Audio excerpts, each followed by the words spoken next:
Um, all right, let's take a look at the general assignment requirements for Essay 3, the research project. This is the assignment sheet, which I have once again amended. I'm still working on it because I have to revise it for our new situation. All right, so we talked about the overview a little bit when we were talking about Moyers. We talked about the fifth estate, and I almost had a heart attack because it's so on point for what's happening in our country right now. All right, but what Moyers argues is that the American news media, that entity which is supposed to be informing us, we've relied on it, right, to inform us so that we can do our job. It's been hijacked by commercial interests, people who want to make money, right? Or people who want to manipulate their audiences to agree with their viewpoint on something. They want to use their access to audiences hungry for information to package and sell commodities and propagate ideologies that reinforce the status quo power structure. So the status quo is the way things are right now, right? And you guys, I don't know if you know this, you probably do, but the way things are right now is that the people with money have all the power to make decisions for the rest of us. That is the status quo power structure. And remember, Moyers was talking about the news corporations not doing their job informing us. Instead, they're interlocking their interests with public and private power, right? They're helping them stay in power, Moyers is arguing, instead of helping us exercise our power like they're supposed to. All right, that's Moyers' argument. And so he says it's not just nothing that they're doing that, right? They are actively subverting our democracy. And we can see that all around us now. When I first started teaching this, people were like, oh, come on, you're overreacting. No, okay, Fox News started this years ago. Fox News started it, right? And because of the Fox effect, it has spread. And it is a cancer on our system of self-government. That's what the system's supposed to be. We're supposed to govern ourselves, and we can't do it the way things are now. All right? So that's Moyers' rather grim view of the state of the fourth estate. Your job is to make an evaluation, right? Based on your analysis of the framing of the single story that you picked. Think of it like a sample that you're looking at under a microscope, all right, to determine whether the patient is healthy or terminally ill, right? Is that blood sample riddled with cancer, or can the patient be saved? I'm afraid to read what your conclusions are. It didn't used to be this clear. Is it as bad as Moyers thinks? I used to ask. Has the consolidation of news sources really stifled competing narratives and subverted the thing most necessary to freedom, the truth? That's a line, a direct quote from Moyers, right? The thing most necessary to freedom, the truth. And, you know, this is my take on the arguments that Outfox and Moyers are making, that corporate media consolidation and control, and then using that control to, you know, serve themselves by making it so they can make more money or advance a political viewpoint, is stifling competing narratives, right? And you could see this in Outfoxed when O'Reilly literally shuts down his guest, will not allow him to speak, shouts him down, right? And then there's another clip in that documentary where they literally cut the lights out on a guy who's trying to talk. And they say, cut his mic, right? So that's a pretty concrete example of the stifling of competing narratives. And then the other way they do it is just by not inviting people on their network to speak who have opposing viewpoints, right? And you remember the bar graph that showed how many Republicans and conservatives were invited to give their opinions on Fox News programs versus the liberals and Democrats that were invited to give their opinions. That's stifling competing narratives. All right, and we were just talking about this. What about the internet? Right? It's not functioning as an open and non-discriminatory medium of expression, and abundant new credible sources of news and information. There's a lot of crap out there, right? I don't know if Moyer saw it coming, but he had a pretty rosy view of the internet. He was very hopeful about it.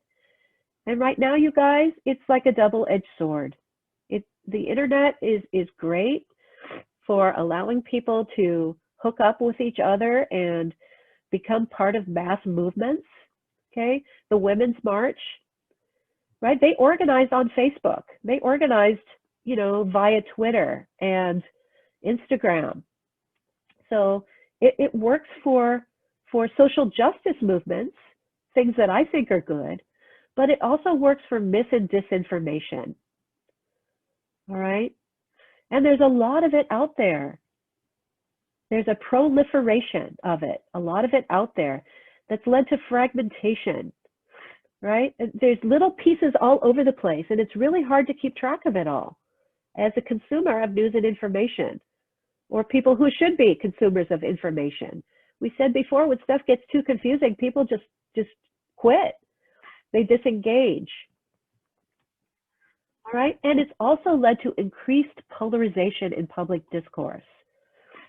Okay, and polarization, you know, in case you didn't know, you probably do, but polarization means pushed apart, okay? You think about magnets that are polarized and they cannot come together. You try to bring them together and they resist coming together. That's what polarization means. And in public discourse, it means that some people are off on the left and some people are off on the right, and they do not talk to each other.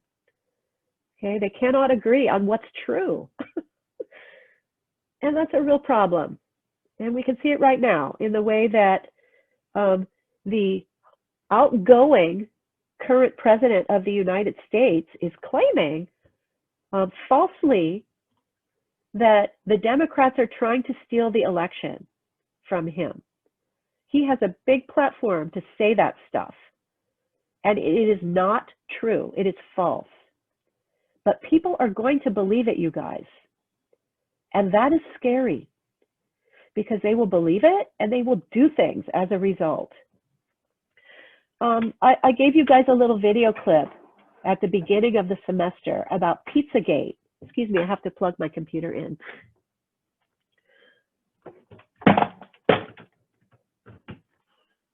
Pizzagate. Anybody know what that is? Did we talk about this already in class? Let me stop sharing for a minute so I can see your boxes better and see if they light up because you want to talk to me. I know you all want to talk to me. Sorry, go ahead, Emilio. Yeah, we did talk about Pizzagate. Okay, and what happened in Pizzagate? Let's just recap. What was that about? It was some sort of pedophile thing. Yeah. Who were supposed to be the pedophiles in that conspiracy theory? Anybody remember? This was in 2016. This conspiracy theory was spreading like wildfire on the internet, okay, because of the fact that Russians hacked the DNC, Hillary Clinton's campaign, and the Democratic National Committee who was supporting her, got their emails stolen by Russian agents, who then dumped them via WikiLeaks on the internet. And then people were going through those and decided that what was written in those emails meant that the Democrats, the Clinton campaign in particular, were running a pedophile ring out of a pizza place in Washington, D.C., in the basement of that pizza place. There were a bunch of little children, this conspiracy theory said, that were being held captive there. Do you remember this now, you guys? Yes. Thank you, Elizabeth. All right, and what happened because of that theory that was being spread on the internet? There's a actual investigation into it. Yeah, there was an investigation, and there was a person who believed this and went there with a gun to rescue the little children. You guys, the place didn't even have a basement. It didn't have a basement. So can you imagine working in that pizza place and this guy walks out in a gun and says, "Give me all the little children, free the little children." You know, I'm here to rescue the little children. That that was dangerous. You know, fortunately, nobody was hurt. But that's the kind of crap that happens because people believe these conspiracy theories. And now they're coming from the White House, you guys. You guys are young, so I don't know if you know this, but we've not had this before. This isn't normal, and it cannot be allowed to become normal. So that's why we're talking about this stuff. And back to my assignment sheet here. You know, this used to be a less urgent issue when I first made this assignment. It's gotten really bad really fast. Okay, so to put it simply, your purpose is to discover as a citizen in this democracy, because this is how our democracy is supposed to work, to what extent you can find clear, objective, useful information on a topic and learn what you need to know from our media in order to make good judgments about how to exercise your power, which we all have. You know, I don't know if I've said this to you before, you guys, and I'll stop ranting in a minute. You know, we're in the middle of something really heavy right now, so I'm a bit worked up, more so than usual. I mean, I'm always worked up, but I'm really worked up now. But, you know, and I forgot what I was going to say. Oh, you guys have power. Do you know that? We all have so much power, right? Collectively, we have power. Oftentimes people don't like that, right? Because we have a hero culture and people like to fantasize that some individual hero is going to sweep in and save the day. And that's not how the day gets saved. The day gets saved by all of us sweeping in at once to save the day. But people have been convinced that they don't have any power, so they don't participate, but you do.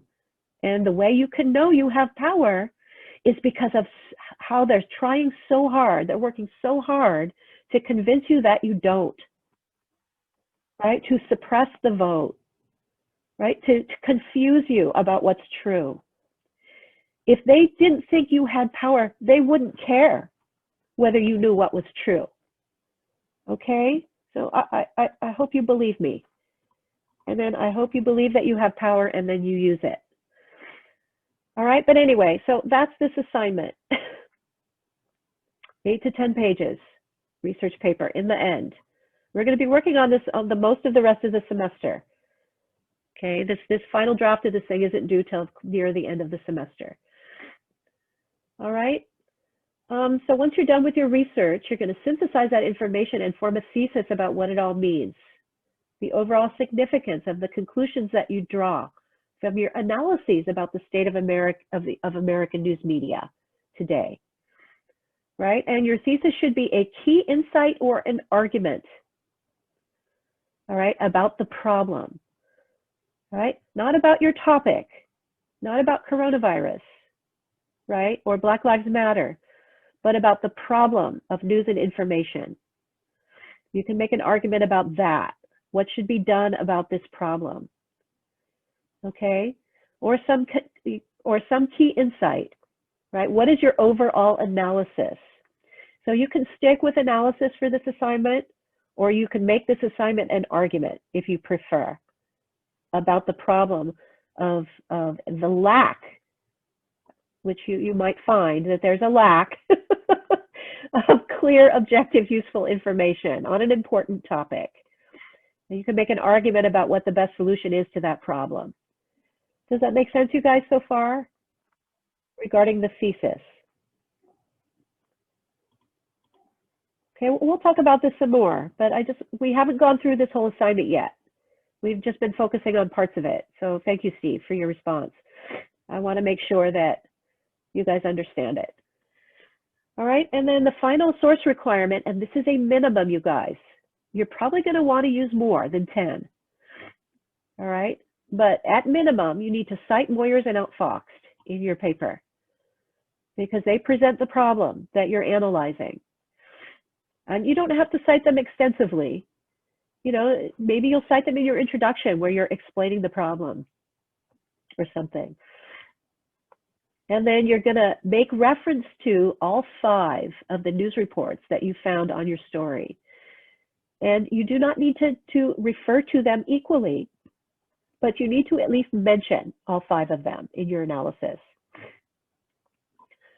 All right. And then 3 more sources, that makes 10. Any of the other sources that you found doing source reports to support the development of your introduction and your whole paper, your analysis. So a minimum of 10. All right. And then we did this already. We've done all of this already. And I added some more types here to these categories, or some more specific publications to these categories. There seemed to be a little confusion, not a lot, but a little, about having to pick a soft and a hard news topic. No, just a hard news topic.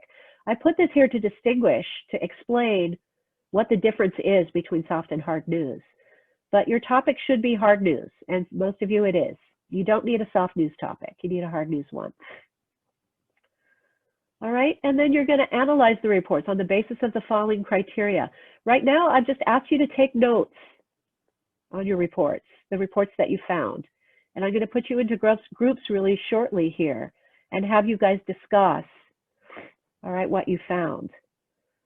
I was hoping to put you into topic groups. I don't know if I can do that. All right, but I'll try. All right, and when you write your paper, all right, these are the kinds of things that you're going to be focusing on. All right, your thesis statement should express your overall analysis or argument. I have to fix that. Your introduction should explain the general topic. Body paragraph should present your analysis of the 5 news reports and other things and final draft requirements. All right, and that's the whole thing. That's the whole assignment sheet. Let me minimize it.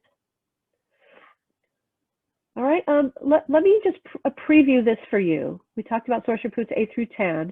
Let me preview this for you, and then I'll put you into groups. This is the first step in the drafting part of the process, pre-writing and planning. So after you discuss today, you're going to move on to starting the writing process. But it starts with pre-writing. Think about everything you've learned so far from your research about your topic. Make a list of key observations and analyses. All right, can you formulate a point of view, either an overall analysis or argument? If not, maybe you need to look for more information. Remember, I said 10 is a minimum. Then analyze all of the research and try to develop a thesis, a working thesis. If you want to, oh, I said you need to use these. Okay, so you can download these and write on them. These are thesis development worksheets.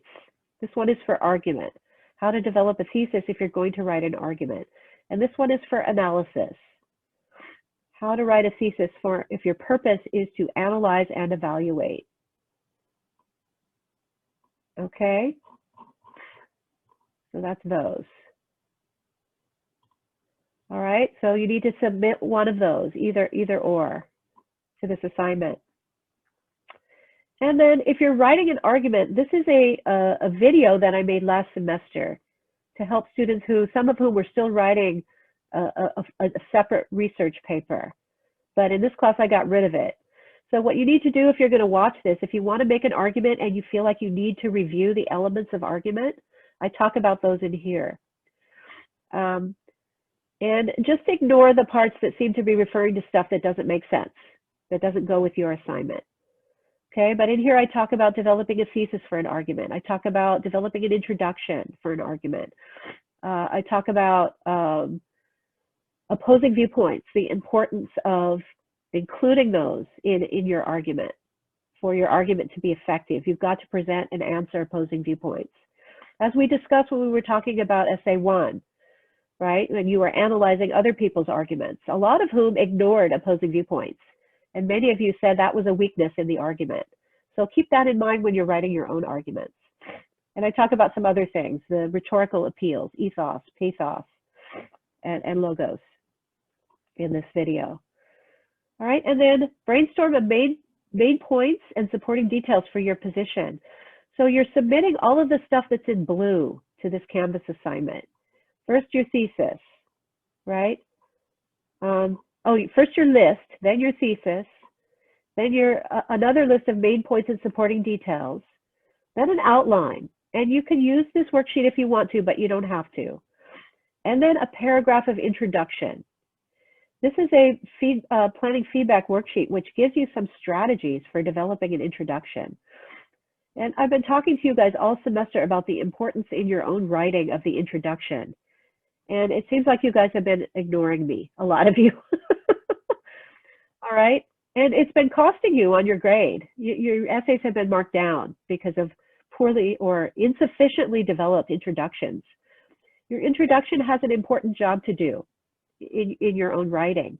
It needs to give your reader background information about your topic that they need to understand whatever main point it is you're going to make about it. So these are some strategies which we've talked about already in class. I'm not going to go over in detail for developing an introduction. All right, and that's this whole assignment, 7.2. Any questions about it?